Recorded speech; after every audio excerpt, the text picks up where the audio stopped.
Two latest moves from Israel which may seem inconsistent: launching a new military operation at the Rafah border and sending a negotiating team to Cairo as new hope is shown on a potential ceasefire deal.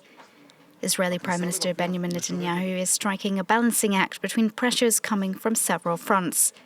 At home, his far-right coalition partners have threatened to break up the government if he agrees to a ceasefire and does not launch an operation to clear Hamas out of Rafah. He also faces pressure from hostages' families and from some 30% of Israelis who are calling on him to stop the war. If the only way to get the hostages back is by providing an Israeli guarantee to end this war, then end this war.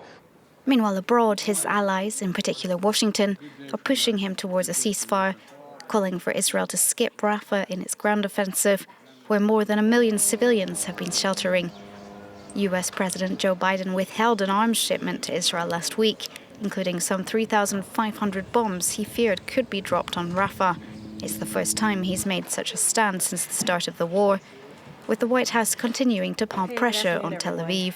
We have been very clear from here about our concerns about a major operation. Certainly, we will continue to speak out.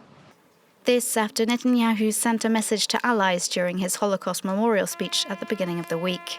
I say to the leaders of the world, no amount of pressure, no decision by any international forum will stop Israel from defending itself.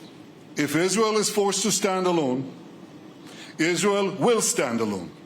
It's within this context that the Prime Minister has strategically launched a ground incursion on the Rafah border with Egypt, but not the city itself, and dispatched a low-level negotiation delegation to Cairo. A seeming pair of compromises aimed at keeping all parties at bay as the stakes grow higher.